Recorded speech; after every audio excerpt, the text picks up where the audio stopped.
Assalamualaikum anak-anak, rahimakumullah. Amin. Wassalamualaikum warahmatullahi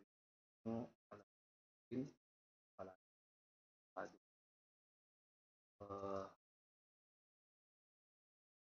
Bu kelas hormati, itu tidak lupa juga semuanya warga SMK Awali yang saya hormati.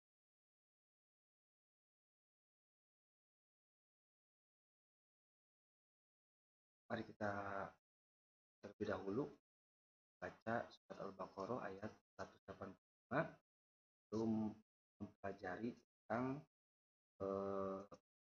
tajwidnya dan makna dari surat. A'udzu billahi minasy syaithanir rajim. Bismillahirrahmanirrahim. Syahrul Ramadan alladzi unzila fihi al-Qur'an hudan lin-nasi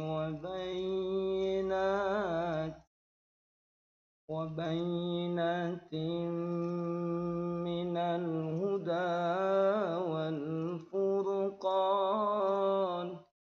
فمن شهد منكم الشهر فليصم ومن كان مريضا أو على سفر فعدة من أيام أخر يريد الله بكم اليسر ولا يريد بكم العسر ولتكملوا العدة ولتكبروا الله على ما هداكم ولعلكم تشكرون.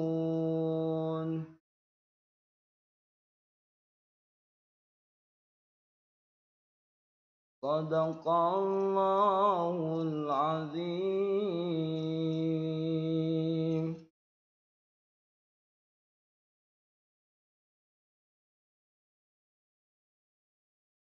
Anak-anak rahimakumullah, yang pertama yaitu di dalam surat Al-Baqarah ayat 185 ada kalimat syahru. Nah, di dalam kalimat syahru ada huruf ro yang bertanda baca domah. Di dalam ilmu tajwid itu disebut dengan tafhim. Selanjutnya yaitu Ramadhana, kalimat Ramadhana. Sedangkan kalimat Ramadhana do-nya itu dalam ilmu tajwid disebut dengan mad tabi'i. Mengapa disebut dengan mad tabi'i, anak-anak? Karena yang pertama perlu anak-anak semua ketahui bahwa huruf mad tabi'i itu semuanya ada 3. Salah satunya adalah huruf yang ada dalam huruf do tersebut, yaitu huruf alif. Yang kedua adalah di mana-mana dalam Al-Quran menemukan huruf alif seperti itu dibaca sebanyak 2 harkat. Dan pasti itu disebut dengan mad asli. Ya, biasanya disebut mad asli, ada juga yang menyebut mad tabi'i. Dua-duanya betul juga. Mad asli juga betul, mad tabi'i. Nah, kalau seperti itu alasannya berarti itu termasuk mad tabi'i. Selanjutnya kalimat allazi. Allazi itu termasuk kepada mad asli juga. Mad tabi'i juga sama. Namun bedanya kalau di dalam kalimat Ramadhana do-nya itu menggunakan huruf alif. Sedangkan kalau dalam kalimat alladzi itu menggunakan huruf ya mati atau ya sukun. Sama saja, itu menggunakan huruf matobi. Jadi dua-duanya kalimat Ramadhana itu termasuk juga matobi do-nya, alladzi juga zi-nya itu termasuk matobi juga. Kalimat berikutnya adalah unzila. Nah, unzila bagaimana cara membacanya? Yaitu pertama didengungkan. Unzila, unzila. Nah, seperti itu ya. Nanti di rumah bisa dipraktekkan. Yang kedua yaitu huruf za itu juga termasuk huruf ikhfa. Mengapa alasannya? Karena nun mati. Nah, ini nun mati menghadap huruf za. Di mana-mana nun mati menghadap huruf za itu disebut dengan ikhfa. Huruf ikhfa itu semuanya ada 14 ya anak-anak. Namun di kalimat ini kebetulan hurufnya adalah huruf za. Jadi disebut dengan kalimat berikutnya adalah fi. Yang ini ya anak ya. Fi. Fi juga sama tadi seperti matobi atau mad asli. Anak-anak rahimakumullah, selanjutnya adalah fihil. Nah, ini nih. Yang ini nih. Bawah huruf. Kan anak-anak supaya bisa kalau ini, nah kalau ini itu termasuk ke dalam matobi. Ini tafhim ya. Ini matobi ini. Kan anak-anak akan catat nanti masing. Nah, ini juga termasuk matobi. Kalau ini beda. Ini termasuk nun mati ya. Sudah beda lagi. Sudah beda lagi. Ini termasuk kepada nun mati. Nah, ini disebut dengan ifa ya anak-anak. Ifa. Pak Iwan tandai. Unzila fi juga sama dengan ini. Nah, yang ini sama. Nah, selanjutnya tadi apa? Fihil. Hil itu termasuk alif lam komariah. Nah, ini.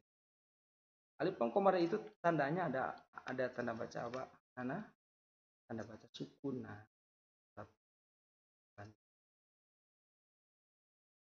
ini termasuk alif lam komariah.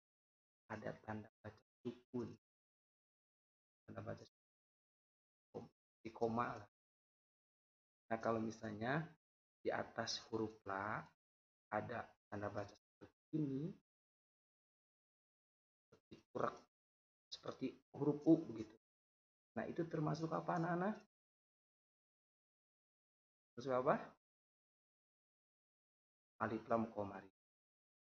Nah, selanjutnya yang ini nih anak-anak, yang ini ada termasuk ke dalam huruf sama dengan yang ini anak-anak. Nah, syahru ru sama ini kuru sama. Ya.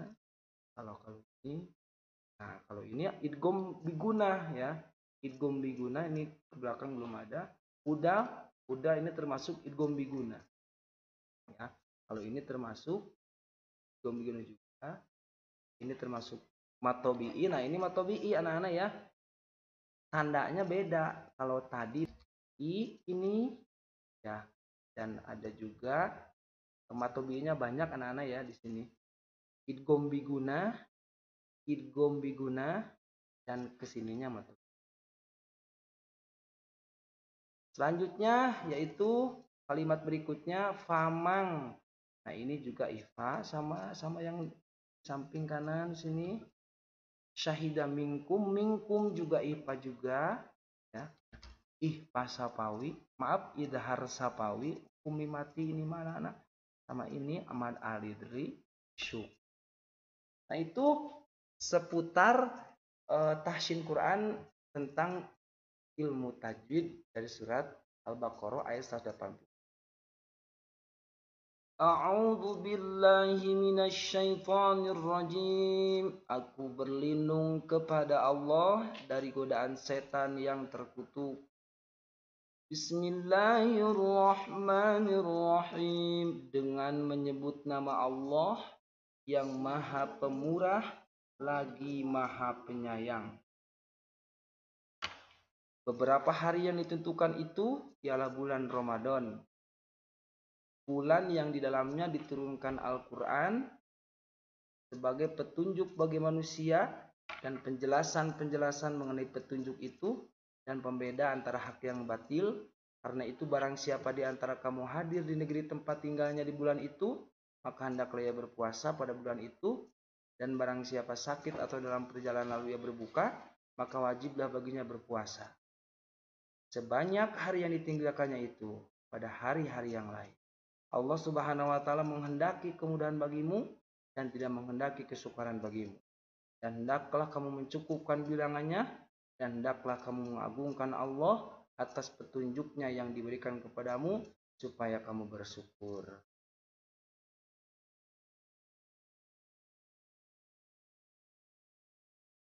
Syahrul Ramadan alladzi unzila fihi al-Qur'an, maknanya adalah Allah Subhanahu wa taala memuji bulan Ramadan.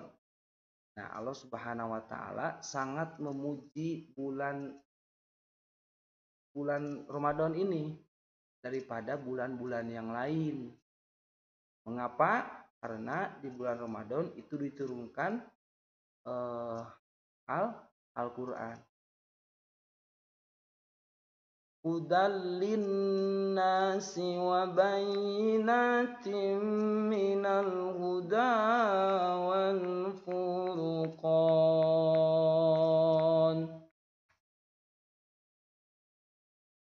Nah, Allah Subhanahu wa taala pun sangat memuji kepada orang yang menjadikan Al-Qur'an terutama di bulan Ramadan dijadikan sebagai petunjuk atau pedoman. Faman syahida minkumus syahra falyasum.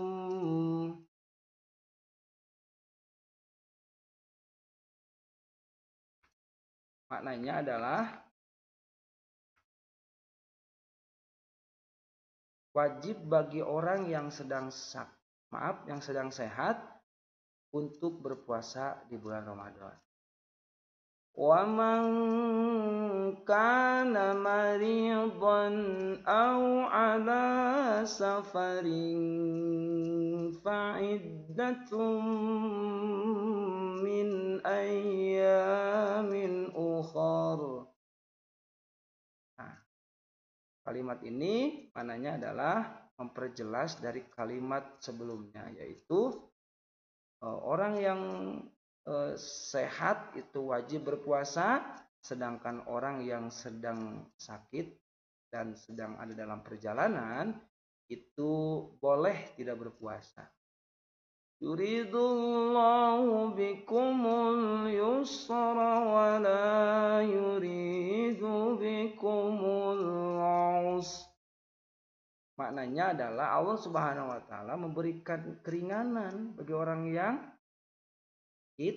dan dalam perjalanan, ya, contoh misalnya dalam perjalanan jauh misalnya kemana, maka Allah memberikan kemudahan bagi orang yang sedang menuju tujuan misalnya kemana begitu.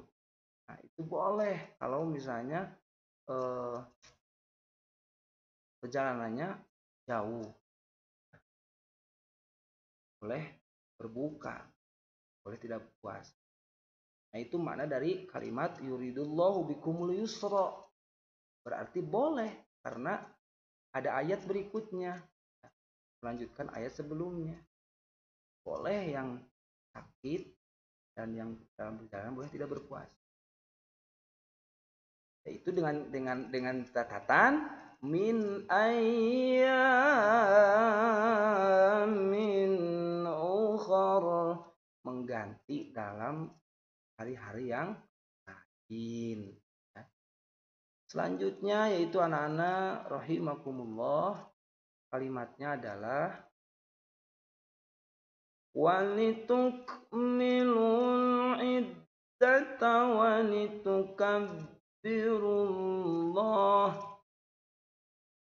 walitukmilul iddah.